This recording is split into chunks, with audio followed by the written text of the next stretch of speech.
Hello and welcome my dear friends to Prayog IAS. मेरा नाम है वीर प्रताप सिंह एंड हम आज हमारा दूसरा सेशन है of the 2014 in the UPSC history mains PYQ discussion series. साथियों, ये जो 2014 का जो सवाल है ये हेलियनिस्टिक इन्फ्लुएंस के ऊपर है, दैट इज गांधारा स्कल्पचर के ऊपर है। और ये सवाल बहुत ही इंपॉर्टेंट होता है क्योंकि इसी सवाल के बेसिस के ऊपर 2019 में यूपीएससी आपसे एक और सवाल पूछेगा। और अगर आपने ये सवाल बहुत अच्छे से किया होता तो वो 10 मार्क के क्वेश्चन में आप कम से कम 5 से 6 मार्क्स स्कोर कर सकते थे। एंड जैसे आपको पता है कि यूपीएससी में एक एक मार्क का बहुत मान्यता होता है, तो ये 5 से 6 मार्क डिटरमाइन करते कि आप आईएएस बनेंगे, कि आईपीएस बनेंगे, कि आप यूपीएससी के गोल्डन लिस्ट में सिलेक्ट होंगे कि भी नहीं होंगे। तो ये that is the importance of PYQs. तो ये चीज हमें पढ़ना बहुत जरूरी है। अब आइए सवाल को समझते हैं और ये जानने की कोशिश करते हैं कि भाई क्वेश्चन का डिमांड क्या है, क्या कंटेंट जाना चाहिए और क्या स्ट्रक्चर होना चाहिए क्वेश्चन का। ओके, सो बोला क्या जा रहा है सवाल में कि Gandhara sculpture it owed as much to the Romans as to the Greeks, explain. अब सबसे पहले ये सवाल पढ़ते ही हमें ये देखना है कि भाई ये जो क्वेश्चन दिया गया है ये है क्या। ये एक स्टेटमेंट है और उस स्टेटमेंट जो दिया गया है उसको क्या बोला जा रहा है कि भाई हमें एक्सप्लेन करना है। तो बेसिकली एक्सप्लेन क्या करना है कि जो गांधारा स्कल्पचर है उसने रोमन्स मतलब उसने ग्रीक्स से तो कुछ ना कुछ इन्फ्लुएंस लिया ही था, बट उसने ग्रीक्स के साथ साथ रोमन्स से भी इन्फ्लुएंस लिया था। मतलब हमें बेसिकली यहाँ पर अडॉप्शंस की बात करनी है। तो यहाँ पर एसेंस क्या है क्वेश्चन का, हमें एसेंस है कि भाई सबसे पहले हमें गांधारा स्कल्पचर के बारे में भी बात करना है, हमें जो ग्रीक्स हैं ग्रीक स्कल्पचर उनके बारे में बात करना है और जो रोमन स्कल्पचर है उनके बारे में बात करना है। तो एसेंस ये है। सो आपके आंसर का स्ट्रक्चर किस हिसाब का होना चाहिए। यहाँ पर हमें हमें आइडिया है कि भाई सबसे पहले हमें इंट्रोडक्शन लिखना है। अब इंट्रोडक्शन के अंदर हमारा मेजर ऑब्जेक्टिव क्या रहेगा कि हम इसेंस को पूरा करें। और इसेंस क्या है कि हमें गांधारा स्कल्पचर का relation with Greeks and Romans कैसे था और कैसे हमने अडॉप्शंस किए, उसके कॉन्टेक्स्ट और इर्द गिर्द के दरमियान हमें इंट्रोडक्शन लिखना है। अब उसी के अंदर हमें थोड़ा बहुत इंफॉर्मेशन गांधारा स्कल्पचर का भी देना है कि भाई गांधारा स्कल्प मतलब facts to enrich your introduction, क्योंकि नॉर्मल इंट्रोडक्शन दोगे तो इतना मार्क्स मिलेगा नहीं। तो फैक्ट क्या है कि भाई गांधारा स्कल्पचर किसके टाइम पे था, खुशान टाइम पे था। ठीक है, ये बहुत ज्यादा प्रमोट हुआ था और ये सब चीजें। तो इंट्रोडक्शन जैसे ही आप लिख लेंगे तो क्या बोला जा रहा है कि भाई गांधारा स्कल्पचर ने रोमन्स और ग्रीक से दोनों से अडॉप्ट किया। तो हम सीधा तो ये नहीं लिख सकते कि भाई गांधारा स्कल्पचर ने क्या क्या अडॉप्ट किया। पहले एग्जामिनर को ये तो बताना पड़ेगा कि भाई गांधारा स्कल्पचर के फीचर्स क्या क्या है, कि गांधारा स्कल्पचर है क्या। तभी तो जाके हम ये बता पाएंगे गांधारा स्कल्पचर बताने के बाद कि भाई इसने रोमन्स और ग्रीक से ये अडॉप्ट किया। तो इंट्रोडक्शन के बाद आपका सेकंड स्टेटमेंट होना चाहिए, क्योंकि मैंने आपको ऑलरेडी बताया कि भाई डायरेक्ट डिमांड और इनडायरेक्ट डिमांड करके भी कुछ होता है आंसर के अंदर। तो गांधारा स्कल्पचर जो है वो इनडायरेक्ट डिमांड है, वेरएज रोमन्स और ग्रीक जो है वो डायरेक्ट डिमांड है कि हमने इनसे क्या अडॉप्ट किया है। तो आपका सेकंड पॉइंट इनडायरेक्ट वे में होना चाहिए कि भाई गांधारा स्कल्पचर के क्या फीचर्स होते हैं। थर्ड आपका ये होना चाहिए कि भाई ग्रीक एंड रोमन्स के जो स्कल्पचर्स थे उनके क्या क्या फीचर्स होते हैं, ये भी आपका इनडायरेक्ट डिमांड है। एंड देन फाइनल ये होना चाहिए कि हमने इनसे क्या क्या अडॉप्ट किया है। अब इसको लिखने के दो तरीके हैं, या तो आप रोमन के फीचर्स आप अलग से लिख लो, या तो आप मतलब रोमन के फीचर्स अलग लिख लो और ग्रीक के फीचर्स आप अलग लिख लो कि हमने इनसे ये अडॉप्ट किया है, ऐसा करके आप लिख लो। अब क्योंकि ये 10 मार्क का सवाल है तो आपके पास इतना कंटेंट बेस होगा नहीं और जनरली एस्पिरेंट्स इतना कंटेंट रखते हैं नहीं। तो आप क्या करें, आप इसको जनरली लिख लें कि भाई ग्रेको रोमन से हमने ऐसे ऐसे चीजें अडॉप्ट किए थे और 1 2 3 4 5। हाउएवर मैं आपको ये सजेस्ट करूंगा कि सवाल का जो डिमांड है वो ये वाला पर्सपेक्टिव पे, Romans as well as Greeks, क्योंकि ग्रीक्स के ऊपर ये कम फोकस कर रहे हैं और रोमन्स के ऊपर ये ज्यादा फोकस कर रहे हैं कि भाई ग्रीक्स के अलावा हमने रोमन से भी अडॉप्ट किया था। अगर आप ये सेकंड तरीका अपनाएंगे ग्रेको रोमन, तो कहीं ना कहीं एग्जामिनर बोलेगा कि भाई बहुत क्लीशे जवाब है, क्योंकि सारे एस्पिरेंट्स वही लिख रहे हैं, इनको इतना कुछ एक्सक्लूसिव या एक्सक्लूसिव पता नहीं है। ठीक है, एंड देन फाइनली आपका यहाँ पर कंक्लूजन आ जाएगा। एंड कंक्लूजन के बारे में मैंने ऑलरेडी आपको समझाया हुआ है कैसे होता है कंक्लूजन। आइए सवाल के सबसे पहले हम इंट्रोडक्शन को समझने की कोशिश करते हैं। अब यहाँ पर मैंने आपको मैप बनाया, अगर आप मैप बना देंगे तो वो बहुत ही अच्छा है, क्योंकि गांधार के बारे में बात करी जा रही है। Now this is the post Mauryan map. ठीक है, पोस्ट मौर्यन मैप में आप कुषाण डायनेस्टी को दिखा सकते हैं, आप गांधारा का जो एरिया है आप उसको दिखा सकते हैं। ठीक है, सो that is one thing that you can do. Introduction में मैंने आपको क्या बोला था कि भाई हमें तीन चीजों के बारे में बात करना है, गांधार, ग्रीक एंड रोमन्स, और इनके बीच का जो रिलेशन है, जो अडॉप्शन है उसके बारे में। तो इंट्रोडक्शन अगर अब पढ़े हम, तो the Gandhara sculpture it was patronized by the Kushan empire, और ये एक फैक्ट है, around first and the second centuries AD, who had adopted the Buddhist faith. अब मैंने यहाँ पर ये एक्सक्लूसिवली नहीं लिखा है कि जो गांधार स्कल्पचर था वो सिर्फ बुद्धिस्ट का ही स्कल्पचर बनाता था, नहीं, मैंने ये चीज वेगली लिखा है। और मैंने आपको हमेशा क्या बोला, इंट्रोडक्शन में आप ज्यादा स्पेसिफिक्स पे ना जाएं। ठीक है, अगर आपके पास डेटा या फैक्ट है वो GS3 और GS2 के अंदर काम आएगा, लेकिन आप जब इंट्रोडक्शन GS1 और GS4 का लिखें तो थोड़ा वेग मैनर में लिखें, मतलब वेग नॉट एज एन प्रॉपर वेग बट ब्रॉड मैनर में लिखें, एंड देन आंसर के अंदर आप स्पेसिफिक्स के ऊपर जाएंगे बॉडी के अंदर। ठीक है, so this is how we have to go. So Buddhist faith हो गया, due to their increased interactions with the western world, Hellenistic influence can be seen and an emergence of Greco-Roman sculptural art was seen। तो मैंने ये relation बता दिया कि भाई गांधार यहाँ पर है, and because of increased western influence यहाँ पर क्या हो गया कि हेलियनिस्टिक इन्फ्लुएंस हमें यहाँ पर देखने को मिला, मतलब ग्रीक एंड रोमन इन्फ्लुएंस है। तो मैंने क्वेश्चन को कहीं ना कहीं उसके एसेंस को सीधा हिट किया है कि गांधार स्कल्पचर को खुशान बनाते थे जो बुद्धिस्ट फेथ के थे, एंड खुशान क्योंकि वेस्टर्न वर्ल्ड के साथ बहुत ज्यादा उनका इंक्रीज्ड इंटरैक्शंस था, तो हेलियनिस्टिक इन्फ्लुएंस देखने को मिला, और उसके अंदर भी स्पेसिफिकली ग्रीक एंड रोमन। ठीक है, so this is how the introduction should have been made.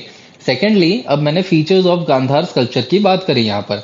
अब फीचर्स ऑफ गांधार स्कल्पचर मतलब क्या हो गया कि जो जो आपने जनरली प्रीलिम्स के लिए पढ़े थे कॉन्टेक्स्ट, वो आपको यहाँ पर लिखने पड़ेंगे कि भाई सबसे पहले उसका लोकेशन कहाँ पर था, कहाँ कहाँ पर ये स्कल्पचर पाया जाता था।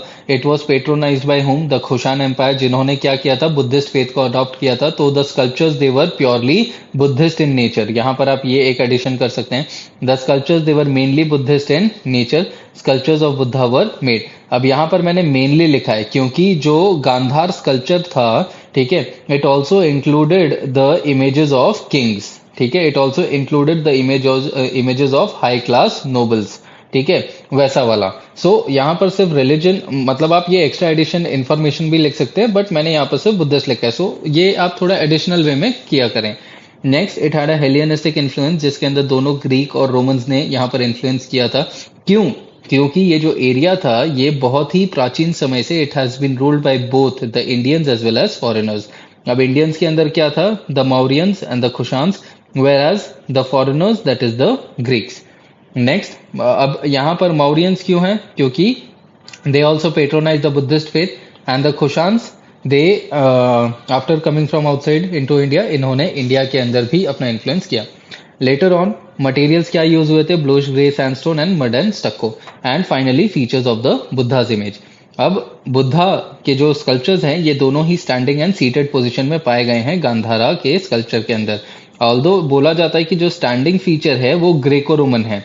ठीक है, standing feature is Greco Roman, where seated position जो है वो इंडियन इन्फ्लुएंस है, बिकॉज इंडिया के अंदर पहले से ही योगी का पोजीशन होता था, और वो योगी के पोजीशन में यहाँ पर बुद्धा को दर्शाया गया, मतलब वो seated position is from the yogi वाला जो ट्रेडिशन है इंडिया के अंदर, वो चीज। एंड ये फीचर्स है गांधारा के बुद्धा का। नाउ ये फीचर्स, अब देखो जो बुद्धा का एक्सकवेशंस हुए हैं वो मेजरली ये वाले फीचर्स को दर्शाते हैं, लेकिन कुछ कुछ बुद्धा ऐसे हैं जिसके दूसरे फीचर्स होते हैं, कुछ अलग फीचर्स होते हैं, क्योंकि जो एक्सकवेशंस हुए हैं वो सिर्फ एक टाइप ऑफ बुद्धा के नहीं हुए हैं, they have been varied type of excavations. तो this is not 100% the thing, but क्योंकि आंसर के अंदर हमें फीचर्स लिखने हैं तो ये चीज हम यहाँ पर थोड़ी बहुत लिखेंगे। इसके अंदर थोड़े वेरिएशंस भी आएंगे, बट वो वो स्टडीज, वो फाउंडेशन और जो डिटेल स्टडी है उसका पार्ट है, मैं यहाँ पर उसको नहीं समझाऊंगा। Okay, next, features of the Roman style. अब बोला क्या गया था कि भाई हमें ग्रीक और रोमन दोनों के बारे में लिखना है, तो ये भी इनडायरेक्ट डिमांड है। ठीक है, मैं आपके लिए मैंने ये एक्स्ट्रा कंटेंट लिखा है ताकि आप यहाँ पर समझ पाए कि भाई रोमन का फीचर्स क्या था। और यही चीज अब देखना 2019 का जब हम PYQ करेंगे ना, तो उसके अंदर आपको पता चलेगा कि भाई यही इन्फॉर्मेशन वहां पर लिखना था अपने को 2019 में, जिससे अपने को 5 से 6 मार्क्स मिल सकते थे। रोमन्स क्या करते थे, जो भी ये लोग स्कल्पचर बनाते थे वो रियलिस्ट स्कल्पचर्स बनाते थे, वो ऐसे हवे में बातें नहीं करते थे, मतलब जैसे इंसान दिखते हैं, जो इंसान की कैपेबिलिटी है वो सब चीजें ही वो दर्शाते थे, एक्स्ट्रा टेरेस्ट्रियल चीजों को वो नहीं दर्शाते थे। ठीक है, so the Roman art focused on portraying the individual likeliness, specially in portrait वाले फॉर्मेट में ये हमेशा बनाने की कोशिश करते थे। एंड इसके अंदर जो फेशियल एक्सप्रेशंस यूज किया जाता था to convey the personality and the status of the ये मतलब जिसके भी बनाए जाते थे स्कल्पचर, जैसे कि रोमन एम्परर्स लाइक ऑगस्टस। इसके अलावा मटेरियल कौन सा यूज किया गया था, कंक्रीट। कंक्रीट मतलब ये क्या बोलते हैं, स्टोन वाले एस्पेक्ट के ऊपर आ जाएगा। और यहाँ पर हमने क्या देखा, bluish grey sandstone, mud and stucco. तो क्या बोला जाता है कि यहाँ से कहीं ना कहीं इन्फ्लुएंस वो गांधार के ऊपर हुआ रहेगा। Next, they used ornamentation and decoration for the beautification of the sculptures. लेकिन यहाँ पर हम क्या देखते हैं कि the Buddha is wearing very less ornaments. तो मतलब मैं यही आपको बताने की कोशिश किया पहले कि not all the Buddhas of the Gandhara sculpture they are going to have exclusively this features, that is 100%। नहीं, वो गलत होगा, क्योंकि कुछ ऐसे चीजें थी जो उनसे अलग थी। तो ये जो ऑर्नामेंटेशन वाला एंगल है, ये गांधार स्कल्पचर के अंदर इतना ज्यादा इलेबोरेटली यूज नहीं किया गया था, बट जो ग्रीक वाला ऑर्नामेंटेशन का एस्पेक्ट है उसको थोड़ा बहुत यहाँ पर इलेबोरेटली यूज किया गया था। नेक्स्ट, जो रोमन का फोकस था in the sculptural art, it was naturalistic and realistic. ठीक है, नेचुरलिस्टिक एंड रियलिस्टिक मतलब क्या हो गया कि जैसे वास्तविकता में दिखना चाहिए और जैसा है वैसे ही ये दर्शाएंगे। Next, their sculptures they depicted calm. Calm मतलब क्या हो गया, अब यहां पर देखिए, Buddha is what, Buddha is in a spiritual state. Spiritual state मतलब क्या हो गया, Buddha he is in a Yogi position. और यहां पर हमने योगी ऑलरेडी बात करी, जब भी योगी पोजिशन में कोई होता है तो वो क्या दर्शाता है, there is a calmness there. तो यहां से हम क्या ले सकते हैं कि जो रोमन का काम वाला फीचर है ना, that is basically showcasing the yoga the buddha in a spiritual state। ठीक है, ऐसा वाला angle. Next, it is little concerned with mythology. So ये क्योंकि ये रियलिस्टिक स्कूल था, it was little concerned with mythology. And यहाँ पर अगर अपने गांधार के बुद्धा की फीचर्स की बात करें तो गांधार का बुद्धा का जो फीचर्स है वो क्या दर्शाता है कि भाई बुद्धा जो थे ना, he was a realistic person, he was not something extra terrestrial, या वो ख्याली रचना नहीं थे, वो हकीकत में थे और बुद्धा ऐसे दिखते थे या बुद्धा वैसे दिखते थे। तो बेसिकली ये चीज हम देख सकते हैं कि it was little concern with mythology में रियलिस्टिक वाला एंगल बुद्धा का लिया गया है फ्रॉम दी रोमन्स। ठीक है, मैं ये सब आप समझेंगे धीरे धीरे करके, जब मैं पूरा आंसर कंप्लीट करूंगा ना तब आप इस चीज को समझेंगे। नेक्स्ट, जब हम फीचर्स ऑफ द ग्रीक की बात करें तो ग्रीक क्या है, ग्रीक एक आइडियलिस्टिक स्टाइल में था, मतलब वो मन की रचना में करता था। मतलब जो भी इसने गॉड के इमेजेस बनाए या जो भी स्कल्पचर्स इन्होंने बनाए ग्रीक्स ने, इन्होंने क्या किया, इन्होंने इस प्रकार के स्कल्पचर्स बनाए जो ये चीज दर्शाते हैं कि भाई वो जो स्कल्पचर के अंदर जो पोर्ट्रेट है ना वो सर्वोपरि है, उसको कोई हरा ही नहीं सकता, उनके अंदर गॉड लाइक फीचर्स हैं। मतलब उनको अगर कोई चोट भी लग रही है तो दे आर येट स्माइलिंग। मतलब स्कल्पचर के ऊपर आप इमेजिन करो that there is a scar, और स्कार जब भी अपने को चोट लगती है तो हम अपने कैसे हो जाते हैं, दर्द होता है ना, तो चेहरे पे वो दर्द वाला चेहरा दिखता है। बट ये इनके स्कल्पचर्स के अंदर जहां पर स्कार रहता था वहां पर भी जो चेहरा है उसके ऊपर स्माइल होता था। मतलब क्या दर्शाया जा रहा है कि even the sculptures they are not feeling pain, the sculptures they the people in the sculpture वो सबसे पावरफुल भी हैं और सबसे खूबसूरत भी हैं, मींस उनके पास गॉड लाइक फीचर्स हैं। सो ये सब चीजें क्या है, दीज आर ऑल आइडियलिस्टिक चीजें and they are not realistic in nature. ठीक है, that is one thing. Next क्या हो गया कि इनको मस्कुलर डिपिक्शन, जो मैंने अभी जस्ट आपको बताया, muscular depictions of God and other man showing strength and beauty, मतलब दोनों ही साथ में ही किया जा रहा है। और यहाँ पर मैंने एग्जांपल्स भी लिखे हैं, ये आप पढ़ सकते हैं। मेजॉरिटी स्कल्पचर्स किससे बनाए जाते थे, व्हाइट मार्बल। ठीक है, again a type of sandstone. Alright, so sandstone का ये इन्फ्लुएंस हम देख सकते हैं। लेटर ऑन जो garments in in in gods के ऊपर जो गारमेंट्स पहनाए जाते थे वो गारमेंट्स कैसे होते थे, that these particular garments they were drape, वो ड्रेप होते थे। ठीक है, ड्रेप जैसे वो जो भी कपड़े अपने पहनते हैं उसके अंदर फोल्ड्स होते हैं ना, जैसे साड़ी का अगर आप देखेंगे तो जो बॉटम वाला साड़ी का पार्ट होता है उसके अंदर वो ड्रेप्स होते हैं ना, फोल्ड होते हैं, फोल्डेड, तो दैट इज ड्रेपरी। ऑलराइट, अभी इमेजेस वगैरह मैंने यहाँ पे नहीं डाले क्योंकि इतना बड़ा लेक्चर नहीं करना था मुझे।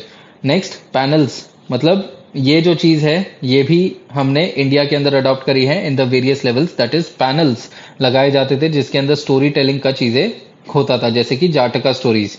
ठीक है, नाउ ऑल्दो ये स्कल्पचर का पार्ट नहीं है, बट इसको मैंने एक्स्ट्रा एडिशनल इन्फॉर्मेशन के लिए लिखा है ताकि आपको ये पता चले कि हाँ भाई ग्रीक से हमने ये भी अडॉप्ट किया हुआ था, ताकि आपके आगे वाले आंसर के अंदर काम आ जाए।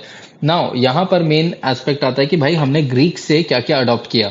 ठीक है, अब रोमन से हमने क्या क्या अडॉप्ट किया वही मैंने आपको यहाँ पर बताया कि हमने रियलिज्म हमने रोमन से अडॉप्ट किया, स्टोन वाला एस्पेक्ट हमने रोमन से अडॉप्ट किया, स्पिरिचुअल स्टेट वाला एंगल हमने रोमन से अडॉप्ट किया।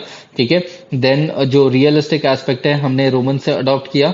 देन लेटर ऑन जो you know the spiritual state में अब अगर यहाँ पर आप देखेंगे, ठीक है चलिए ये चार फीचर्स ही अपने रखते हैं, रोमन्स के लिए ये चार फीचर्स रखते हैं। ग्रीक्स के लिए अगर अपने देखें तो नेचुरलिस्टिक डिपिक्शंस अपने बात करेंगे, दैट इज जो गांधार के बुद्धा हैं they exhibit a Greek focus on anatomical precision and proportion. मतलब क्या हो गया कि जो एनाटॉमी है, एनाटॉमी मतलब जो बॉडीली फीचर्स हैं वो उनकी बात करी जा रही है। जो फास्टिंग बुद्धा, दैट इज अपने को पता है कि भाई बुद्धा जो है उन्होंने 49 डेज के अंदर क्या उन्होंने महानिर्वाणा इन्होंने हासिल कर लिया था, that is the supreme enlightenment. तो 49 डेज के अंदर किया तो उन्होंने फास्ट करके ही किया था, दैट इज योगिक पोजिशन में।